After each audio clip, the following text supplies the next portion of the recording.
Wow, what a satsang. Oh my God. Like I feel like, we should listen to it 10 more times and every truth, every single point that Swamiji revealed today, these are all too sacred, too precious, and too powerful, right? How did you all enjoy from um, revealing to all of us about the non-violence and how violence is that bamboo stick that makes you, that separates, that creates an imaginary delusory separation between experiencing you as Paramashiva and experiencing everyone around you as Paramashiva, to revealing to us about how violence creates the all the mental health issues that you have. Violence is the root of it.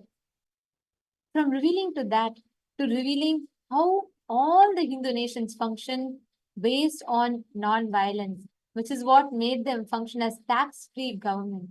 Swamiji revealed to all of us the most, I should say, the most sacred, the most amazing principles of how Swamiji himself, why Swamiji has decided to make the entire Kailasa tax-free.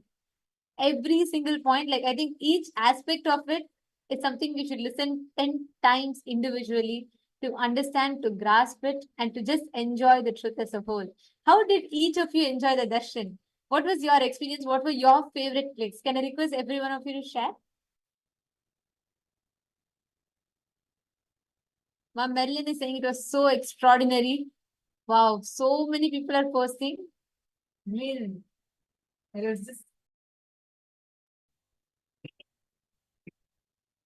and like wow.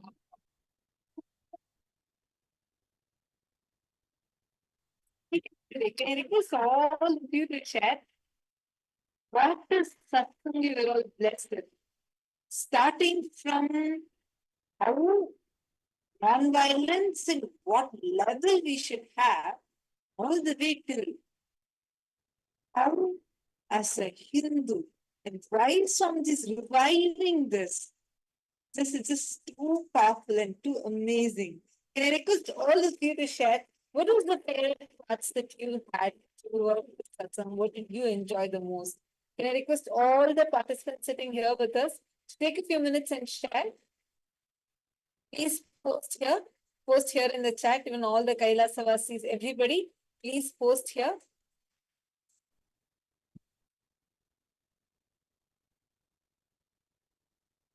Understand, this is for each one of us.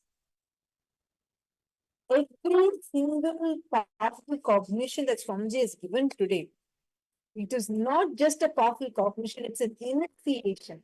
You're going to see now how this non-violence starts manifesting to you. How many of you are understanding? How many of you are clicking with this? Way too powerful revelation, wonderful such as blessed. Actually, each of you, I request each of you to post your favorite powerful cognitions. How did you understand? Swamiji's truths are so powerful. Every revelation is too precious. Even if you listen to the same thing 100 times, each time you will get a powerful cognition and the kind of revelations. It was just too good, right?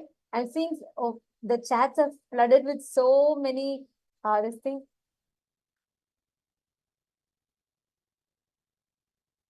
Jnana Yogini is saying, I just lost myself during satsang. Was just melted into these powerful revelations and cognitions and knowledge. Absolutely. And how Swamiji revealed, just that one statement I felt, will resonate in the hearts of all the Hindus, making us realize what Swamiji is creating through Kailasa. How Hindus have gone from temple-based government, temple-run governance to now government-run temples, where we have come. And why Kailasa? How Kailasa, through Kailasa, Swamiji establishing, giving the confidence back to all the Hindus. Wow. Each of those lines was so powerful. Ma Krista saying, Darshan was incredible. I just think for me, I just want to understand on a deeper level. Wow. For each subtle forms. Absolutely, was so true. The way Swamiji revealed about non-violence, and especially Swamiji said how that, Swamiji revealed very beautifully about how always fear When it is triggered in you, you pulled into delusion and you start reacting with violence to life. And Swamiji revealed how violence is that only toxin that stops you from experiencing you are Paramashiva. Wow, I just feel like so much of gratitude to Swamiji for these amazing gifts and revelations today. Sanjay, I think even for your question, Swamiji gave a beautiful answer. Like Swamiji said, when the kind of when you are declaring non-violence and when you function from that fundamental principle of non-violence, Swamiji beautifully revealed how his own Bhairavas and Rudras will come and protect you. When each revelation, each truth, what Swamiji has revealed was so powerful and absolutely beautiful.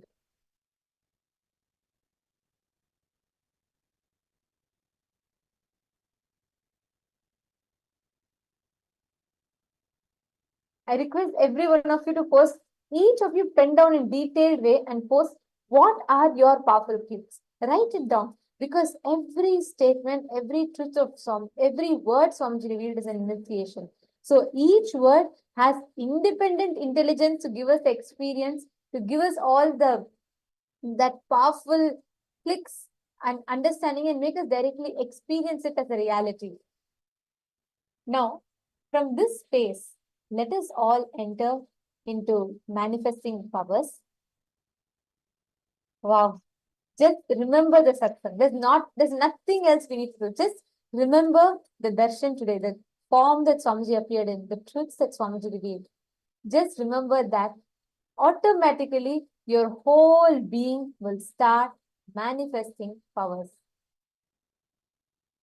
Your whole being will simply start manifesting powers. All right.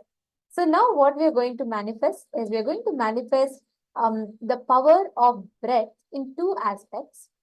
So one will be the power of breath in the aspect of how just by listening to the name of a painting, you'll be able to describe that painting. You'll be able to draw that entire painting on your own. Literally in your third eye, Swamiji will reveal to you and you'll be able to see all the details of that painting. Right? So I'm going to request every one of you to please take a piece of paper and pencil and you're going to draw, like if I say a word, what visualization it produces in you. Right? So I'm going to tell a name of a painting. It could be any random painting, anyone's painting, but you're going to be seeing, identifying all the details based on that painting of how that painting looks and you're going to be writing it down. Catching it? Okay. Ready? Shall we start? Now, the first painting that you're all going to do is called the woodcutter. Can I request all of you to scan? Don't use a logic. Just connect to Swamiji and see the moment you put this word, what is that popular painting that comes into your inner space? And describe it in detail, the colors, the shape, whatever you're seeing. Describe it in elaborate detail.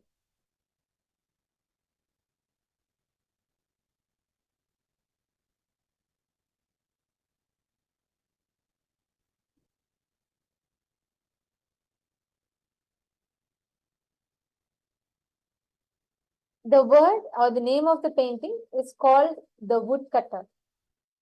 And I request every one of you to scan and describe this art, how this art is, and what it looks like. What are all the components in this painting?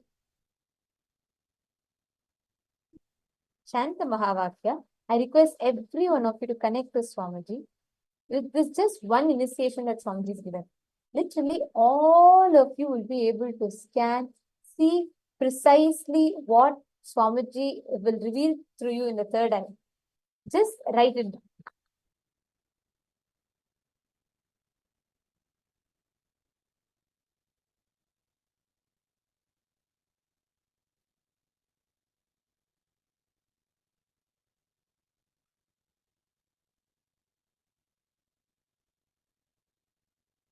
All of you sit now.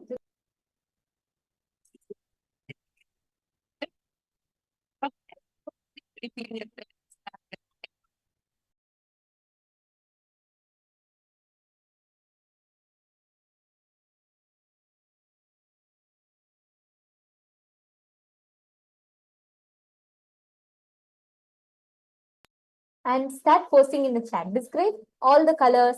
Is it like do you see people in that, or do you see nature, or do you see just some abstract art kind of a thing? Whatever is appearing to you with the word the woodcutter. That's the name of the painting, right? So post in detail whatever you saw.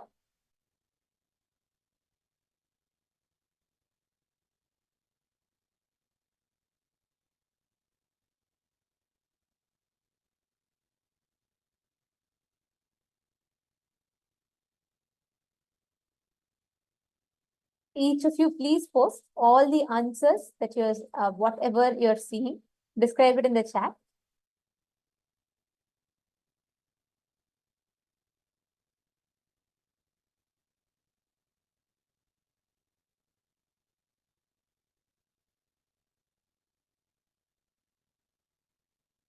Okay, Ma Krista, all the others, come on, time is up. Please start posting the answers. We're going to verify the answers shortly. So come on, please start posting the answers.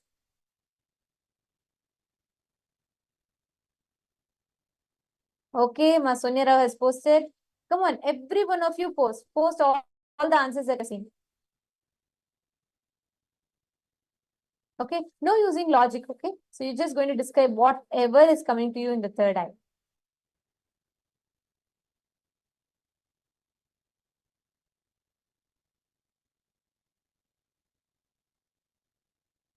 Okay, so shall we see the answer? I see different answers being posted. This is the answer. It is a completely a painting fully made on different shapes and different colors. And you can see it's almost like a man with an axe and kind of chopping wood. But it is all completely made based on the different kind of shapes. Okay, now let's go to another one, right? Let's go to the next one. The next painting's name is called The Stolen Interview. Can I request all of you to describe?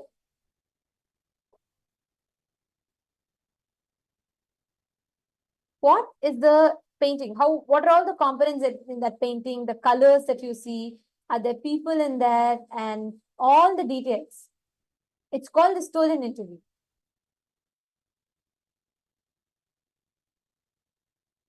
Ma Krista, actually, oh, Ma Christina is saying you drew some of it. Wow, great. That's excellent, Ma. And Ma Anna also saw an abstract art. That's correct. That's right. Wow. And many of you saw blue and different colors. That's good. Now start going into more and more details. And actually, Ma Krista, I wanted to tell your answer. You said, I'm seeing a man, but it could also be like a monkey face, blue jacket, little hat on top. Reminds me of a jack in the box toy. Actually, if you see, the art is very close to what you're describing, right? And it's also, it's not very clear one. You're understanding, you're actually starting to manifest. Yes, that's the name of the art, Stolen Interview. So I request each of you to scan, identify what all do you see, components that you see in this drawing.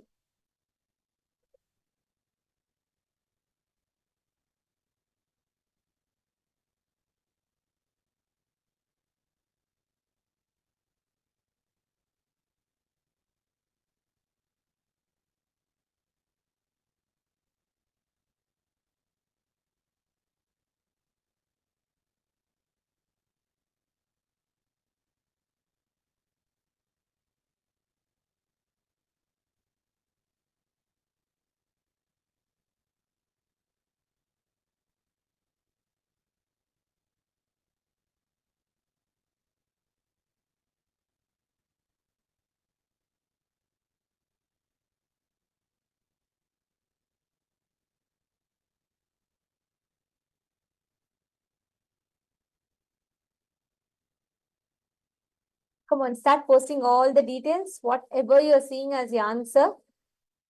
Masahana, chant the Mahavakya. See, it's okay. Even if you feel like nothing clearly is coming, that's absolutely fine. Once again, chant the Mahavakya, connect the Swamiji.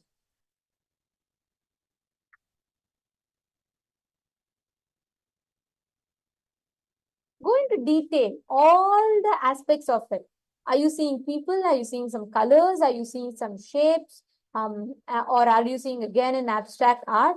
Whatever you're seeing, post it in the chat.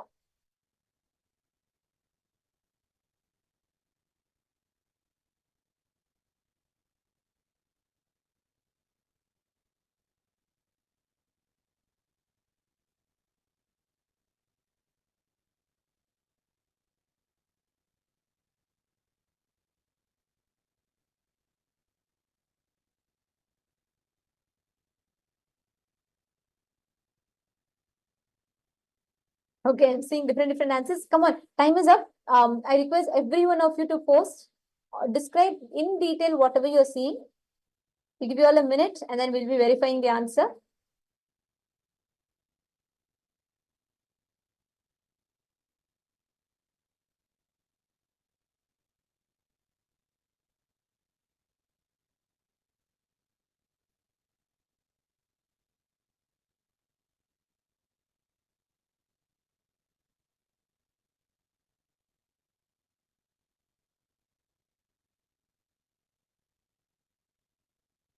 All right. So now I'm going to share the answer with you all. So the stolen interview is again another art by Raja Ravi Verma, and you can see it's that of a girl talking to a boy, and you can see it's in a traditional sari, and it's like an ancient time painting, and it's like in a pillared structure, and it's like a casual conversation between the two of them. Okay, let's see now what each of you have posted.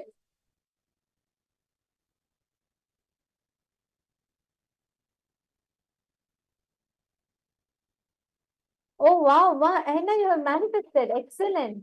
You have posted a person with emotion on the left. And in the background, on the right, a person almost like disappearing, black, blue, and white. Wow. Excellent, Ma. Very nice.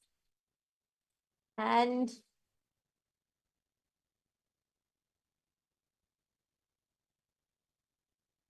Ma, Christina, you have also seen. And you saw a woman, that's right. Wow, so many of you have started describing. Ma, Christina, that's right. You said you have posted circles, joyful mood. I see two people, dark background. Wow, that's excellent.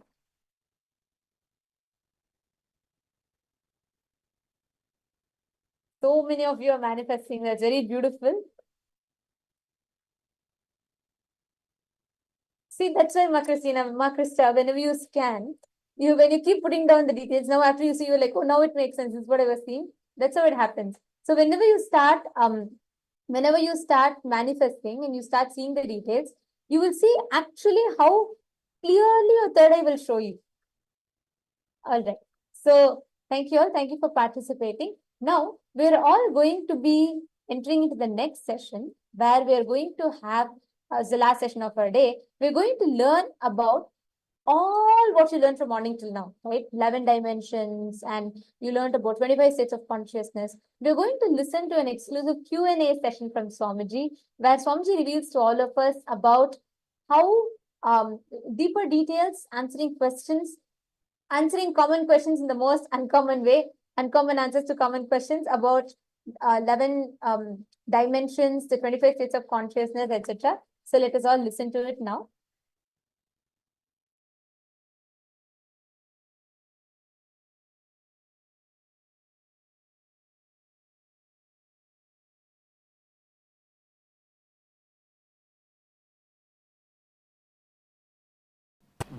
Swamiji, what I want to ask is, I am going through so many things. So at each point of time, when I am either in dream state or in waking state or in any of those three states that I am in, without my knowledge or without my awareness, these states are crisscrossing. And I really don't know what I am going through until I see something which is manifesting as a reality outside. Now that after you have told this, now I can relate, okay, I am going through something. So that is manifested as something outside. Now, this individual will, does it have the capacity or the power or the strength to overpower these states is what I want to know. And I want to know the difference between that individual will and the cosmic will. How to align this to that. Yeah. Now all of you listen.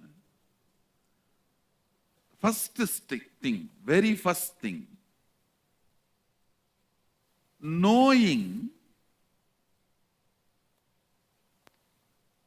lot of things are happening without your will itself creates the urge in you to control all of that.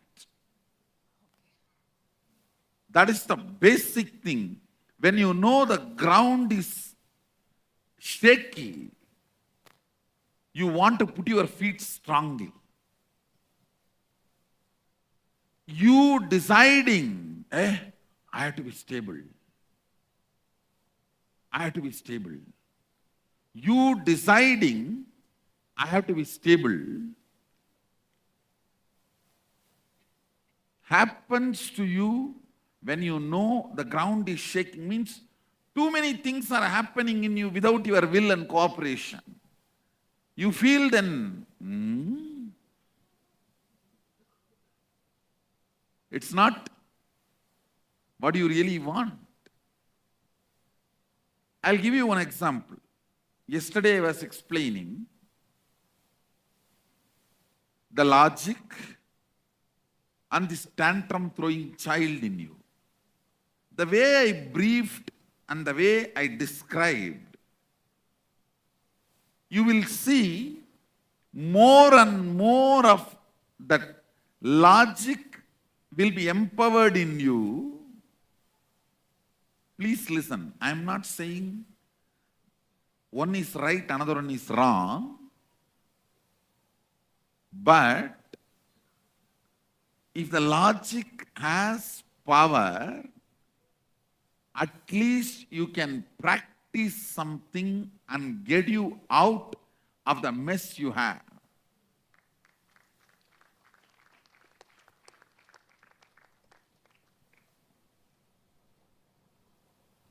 More you know, tantrum throwing child is overpowering you, more number of times you will not allow him to overpower you. See, knowledge is just to take the right decision at right moment. If you don't have this knowledge, you will not even know what is overpowering you, how you are functioning, how you are thinking, what is actually happening in you. Then it is just, you don't even know the ground is shaky. Now with this clarity, so many things are happening without your consent. So many things are happening without you saying yes.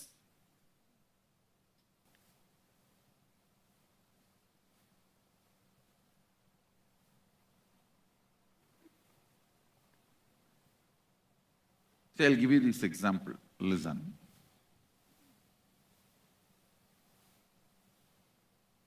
Deep sleep and dream state.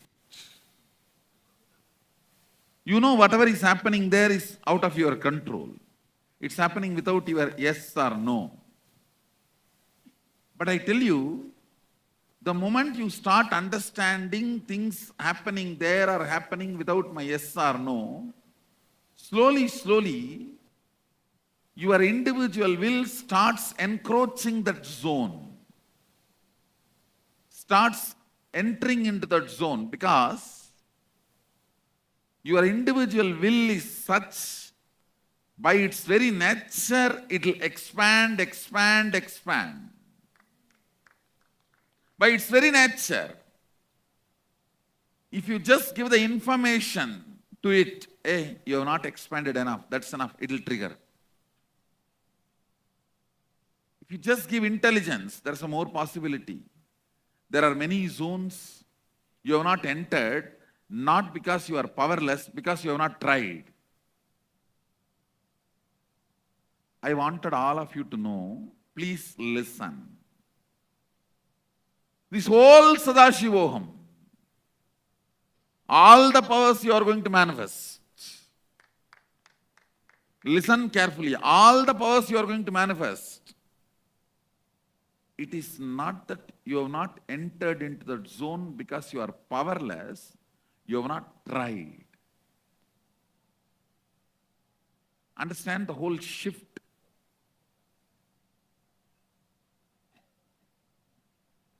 Which I am trying to tell you. It's not that because you are powerless, you did not express the power of third eye. It's not that because you are powerless, you do not express any other powers. You have never tried. Your individual will has never been told that you have a possibility. You have never been told convincingly. Nobody gave you that confidence that something like this is possible. Your biomemory can be awakened to the higher state. Your muscle memory can be awakened to the higher state. There is so much of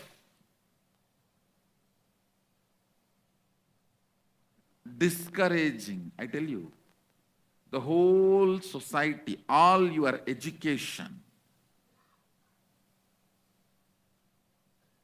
the whole system of this boss, employment, having people working under you, the whole corporate system, or the whole education system, everything functions based on discouraging people. I tell you, whatever you learn about you in the school is such an abusal to you. Just because you cannot do the math calculating 30 plus 21 minus 17, you have been given the identity you are completely useless for anything. You have been told you may be great in painting. You may be great in manifesting powers. But whatever teacher knows as intelligence, when you are not able to stand up to his idea of intelligence, the idea put inside you about you is such destructive. Please listen. Such destructive. I am breaking the first part, the first myth I am breaking. I am not empowering you. I am just encouraging you to explore.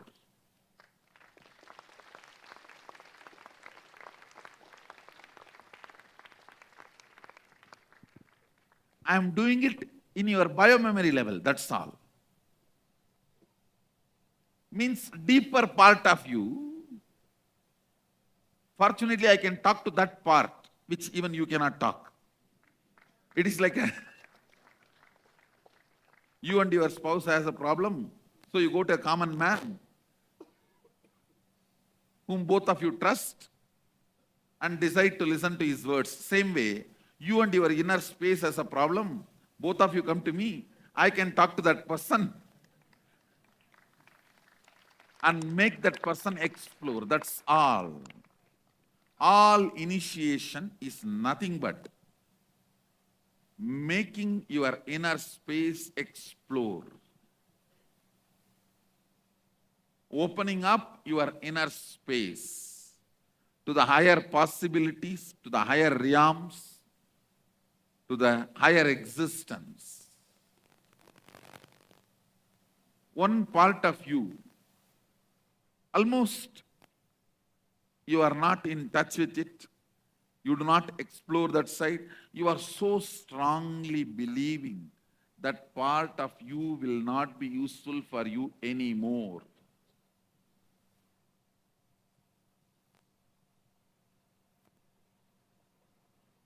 I just say, no, don't think like that. That part listens. So I talk to that part, ask that part, come on, wake up, unite, integrate. Listening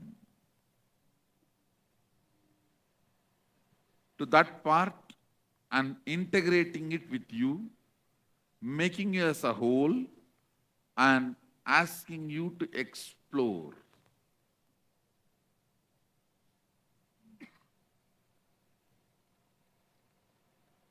The question you asked, so much is happening without our will, how can we do anything about it? Even knowing that so much is happening without your will triggers tremendous insecurity in you. That insecurity makes the seeking happen in you. I tell you, when that insecurity is triggered, you naturally decide, oh no, this cannot go on. I have to put my foot down.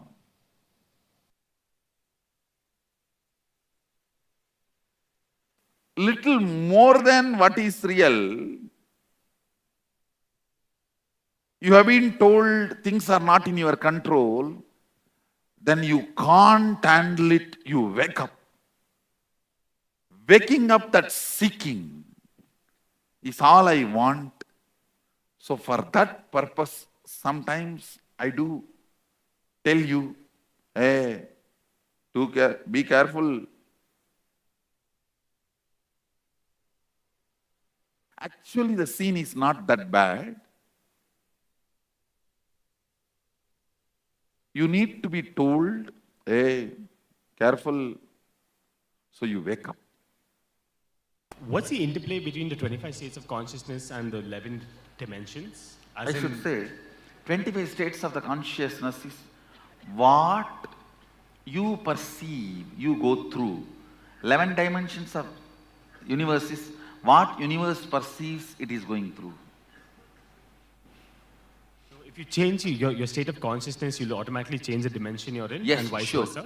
When somebody moves to Turyatita, he will never be in length. Naturally, he will be more and more in length, breadth, depth, time, space. Surely change of consciousness leads to change of state. But will the change in state actually lead to a change in consciousness as well? If you Yes, both. Both. Both. See, when you change, world changes. When world changes, you change. But will a change has to be regressive? Let's say you achieved Theta to Theta, there's no way you'll actually go back to being deep sleep. I should tell you, the regressive possibility completely disappears the moment you even you enter into Turiya. After that, no regressive possibility. Till Jakrat, there is regressive possibility. But not after the Turiya. When I'm in a relationship or I'm having a meaningful conversation with somebody, is it just the state in which I am there that will define the quality of relationship or conversation I'm having? Or is it that in that state, what is the extent of length, breadth and depth I have? That will decide. No. Actually, the state in which you exist, that decides. A length, breadth, depth is always liquid. It just gets altered the moment you shift that state. Just a simple remembrance of the Guru. The intimate touch, that experience, remembrance. your whole energy will be shifted. The length, breadth, depth will be different. That is why we have in Sanskrit, Smaranat Mukti, just by remembrance liberation. So, you don't have to bother about length, breadth, depth of that dimension, that space.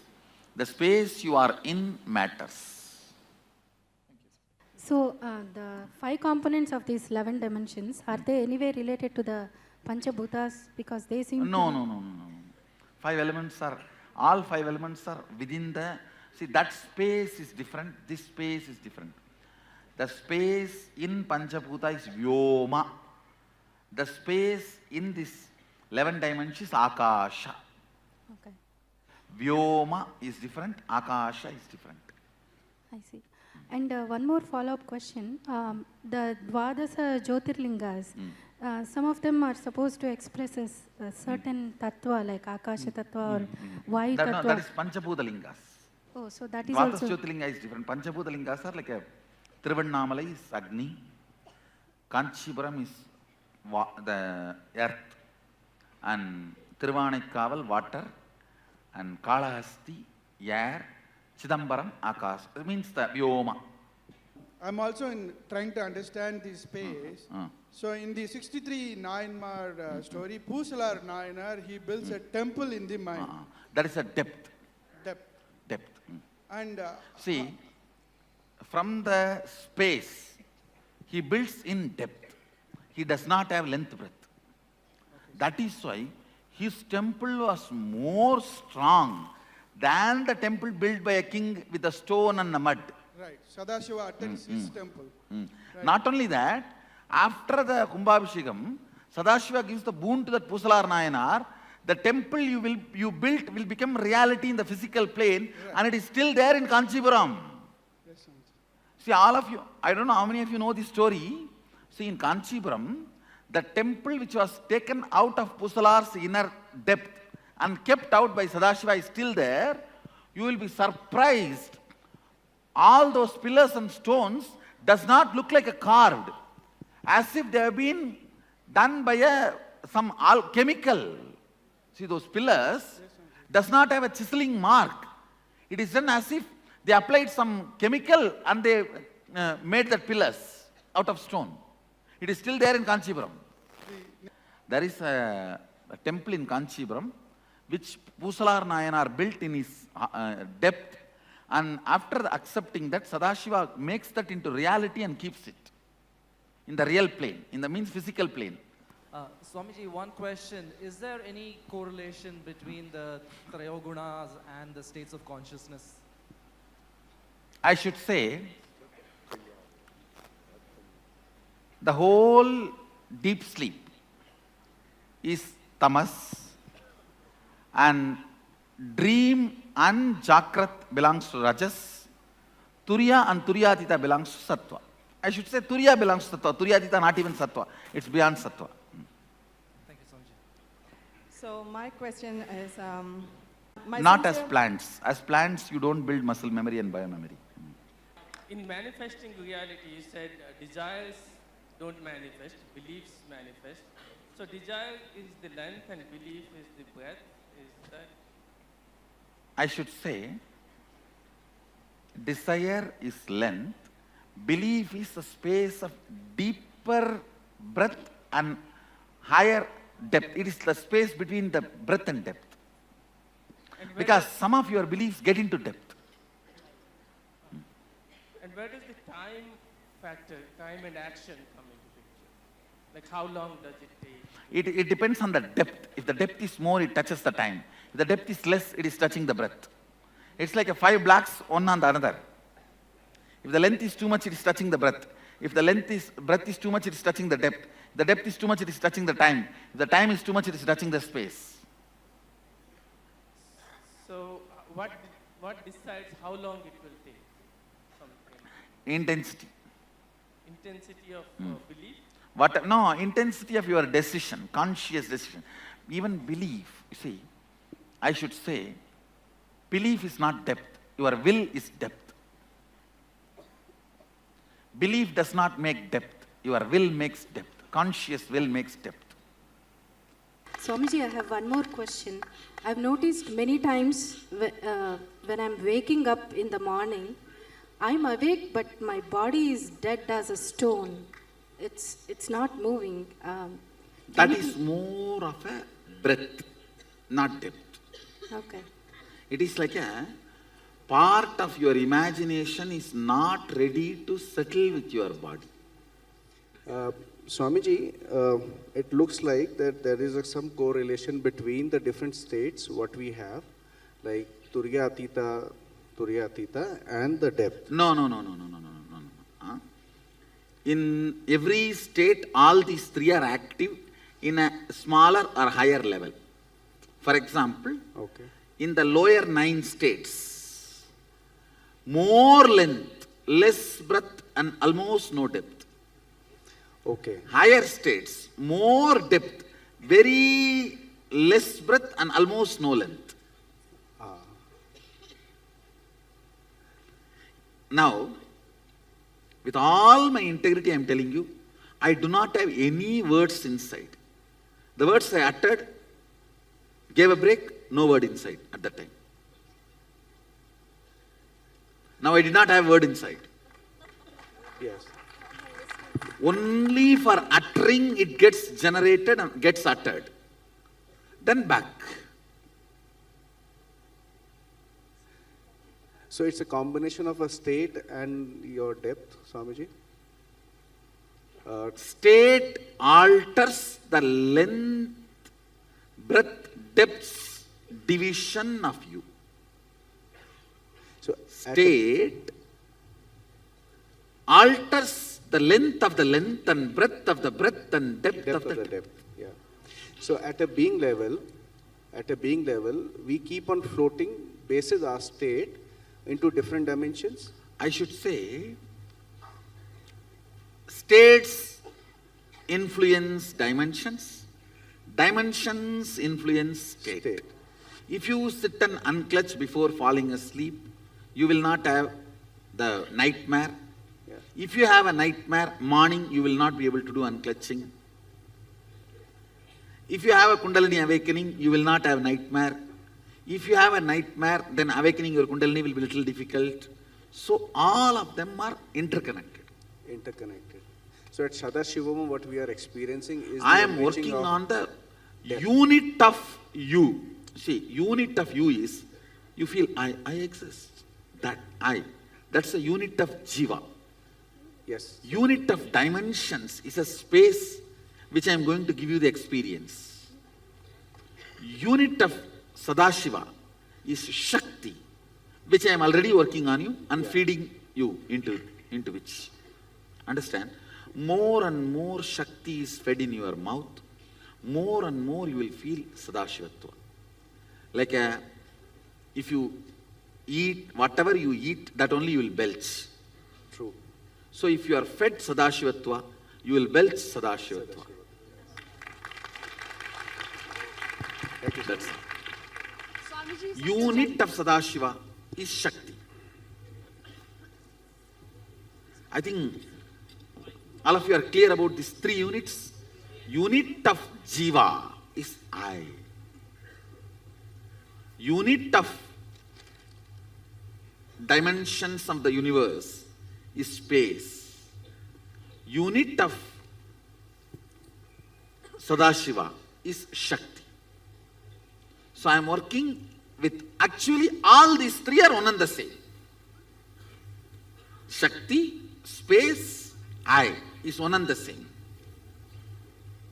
So awakening them and filling you with that Advaita is the whole Sadashivoham process. Actually, I am giving you some experience, then spending little time giving you logical understanding. Because of the strength of the experience, you understand it deeply. Because of the understanding's depth, you get into deeper experience. So this virtuous circle, because the experience has started, the virtuous circle is running. If the experience is not there, no listening, no experience, it will be vicious circle. Teachers put you in vicious circle, masters put you in virtuous circle. Yes. Swamiji, for the depth, you had used 3 expressions, I think: cognition, consciousness, and being. So you all said 3 different words pointing towards the same experience. So, but cognition can be good and bad both. Being also can be good and bad. Depth can be good and bad. Okay. The same, when you have a nightmare, you are going through the depth only. It's not that depth is good. Depth can be good. So for making it good, the cognition needs to move to more Consciously, if you build depth, it will be good. Okay. Unconsciously built depth will only be nightmare. For a happening of any event, is there any way to know the origin of that event, whether it is from depth or breadth or from length? See,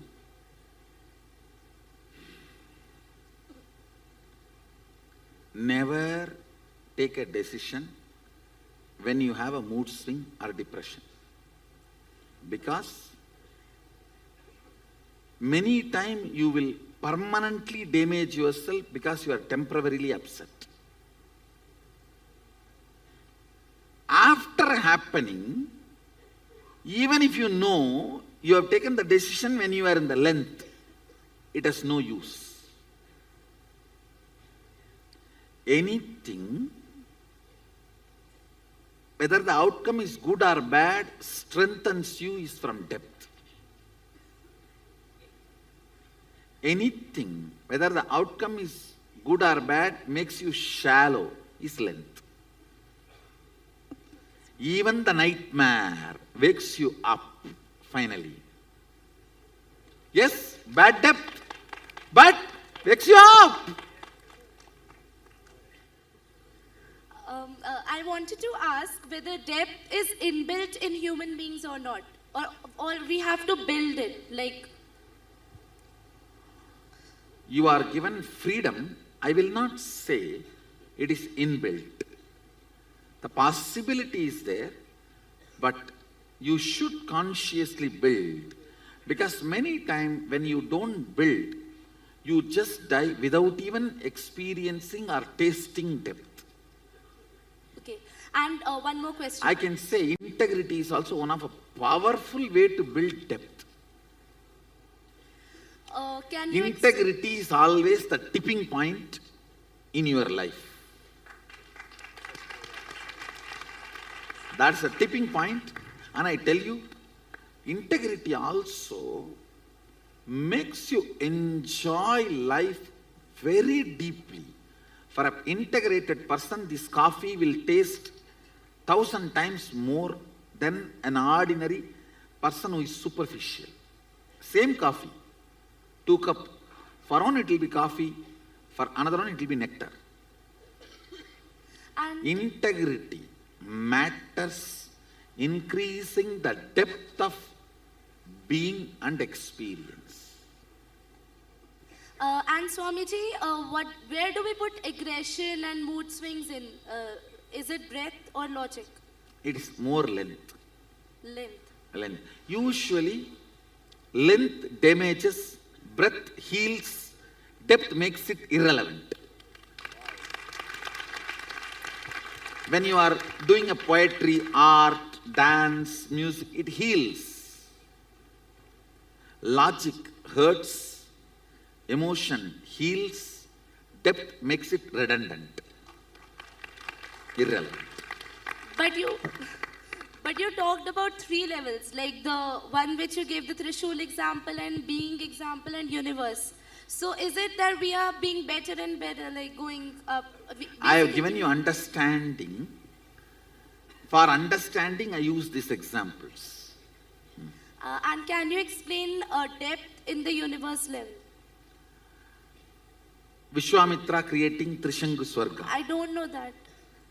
Vishwamitra created a new heaven for Trishangu.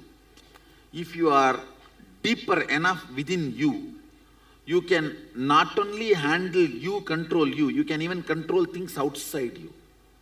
You can create your body temperature change the body temperature and make the rain happen. When we are not aware about this, and then what's our state? About which? About the dimensions. What is our state? When you are not even intellectually introduced and you are not opened your eyes for it. Like how a born blind man, difference between born blind and the fellow with eyes. Ignorance is suffering. Not being introduced to the unit of you, unit of universe, unit of God is torture. Being introduced to the unit of you, unit of God, unit of universe is a mandatory basic requirement. It is a owner's manual for a body. Along with every body, the owner's manual should come. See, it's like a saying, oh, if I have not introduced the owner's manual to my car, what will happen? What will happen? Anything can happen. A Gurukul, the first job of the Gurukul is introducing to every being unit of you, unit of universe, unit of Sadashiva. That's the first lesson. And then making them understand life from the unit. See, if you have to teach physics to the kids, you naturally teach unit of length, millimeter, centimeter. Same way, how you teach units of everything. Liter means unit of liquids. 1 milliliter, 2 milliliter. Like how you teach units. You need to teach the unit of being, unit of universe and unit of Sadashiva to every being. Not doing is the crime against humanity. Education is an education only if you are educating the units of life. These three are units of life. Nityanandam Swamiji. Swamiji, I want to understand this depth dimension, the equivalent of this from the modern physics point of view. My understanding might be very limited, but I think, see, for example, what these guys are telling us now is that when we observe certain phenomena, we change the result. See, they only gone up to the breadth of the physics. Breadth. See, length of the physics is A plus B is C, 1 plus 1 is 2. Now, this whole observer changes the result is only a breadth of the physics. Still the fools have not gone to the depth of the physics. Understood, Swamiji. Understand? Yes, Swamiji. Now I can move my hand and move the sun is the depth of the physics. Understood, Swamiji. All these mystical powers, all this is completely... See, I can move my hand here and move the sun there. Is the depth of the physics. Very difficult for the physics to grasp. Even the breadth of the physics they are catching only after so many hundreds of years. Yes, Swamiji. Understand? You see, length of the physics is Newton. Breadth of the physics is observer influences the observed. The depth of the physics will be quantum. Not the quantum word they are using. In this, the quantum word they are using, they are trying to show more an agnostic, atheist way of, this is the way the parallel universe exists, but they are not saying our will as a powerful role to play with the parallel universe. See, the moment you say there is certain will which plays, then the independent intelligence operating the whole mechanism need to be accepted, which is Sadashiva, yes. Which they don't want. Yes. That is why they are trying to keep the depth of the physics as agnostic as possible due to their unscientific stupidity. Understood, Swami. See, what is unscientific? Not exploring because of your vested interests. Agnosticism, removed from quantum physics, will make the scientist a genuine seeker, will lead them to enlightenment. Understood, Swamiji. Thank you, Swamiji. Anybody who has studied little quantum physics? Swamiji. You can, of course, there I know so many, Rajesh, it's agnosticism. Not letting the quantum physicists do the real scientific depth because of their vested interest of not letting the independent intelligence possibility of existence. They go on denying, not looking at that direction, that parallel universe as a possibility of the will's existence of manipulation and manifestation. The difference between the agnostics and the Agama. Agama is very clear. The depth of the physics as an independent intelligence playing the creation, maintenance, destruction, delusion, liberation part. And understand, I am manifesting powers to establish theism of the quantum physics.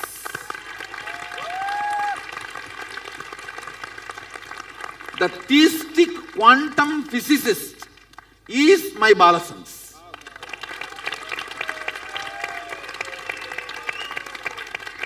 If I have to define my Balasans, theistic quantum physicist. Actually, I told some of my Balasans, hey, don't write 12th examination. I'll make big universities, give you honorary doctorate. When they bring it, tell them, put it at the feet and go. Don't touch by hand. It's dirty.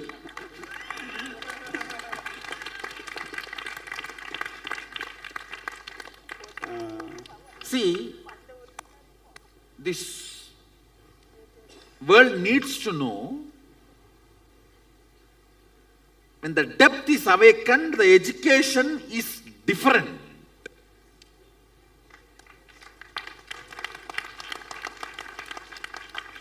Actually, I am going through the fluttering period of my Gurukul. Means, I am at crossroads. That is why I have to justify my Gurukul so much, and in few years, you will see 10 times longer queue. This middle class Indian parents will be standing here, like how they stand outside the US embassy for visa,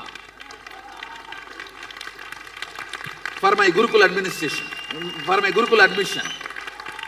Now I am going through the crossroads where I am yet to establish, see, I have established certain things, but I have not completely established the utility value of this in the regular life. Once I establish that, then these middle class Indian parents will be standing here in queue up to Bangalore. People will ask, what queue is standing? No, Bidhi Nityananda Gurukul admission opened, so we are all standing for application.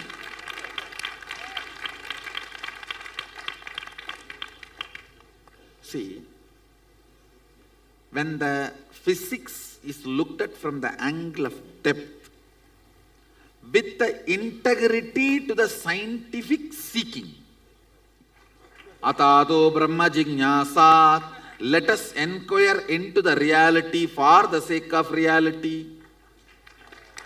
When that starts with the depth, the being produced is called theistic quantum physicist, my Balasans, who will wave the hands and move the planet's effects and will always be bound down in front of deity. Who who can wave the hands and materialize what you want, who will always bow down and bend in front of a deity. Theistic quantum physicist.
Nityanandam, Swamiji has so beautifully revealed to all of us about the fundamental, the principles of existence.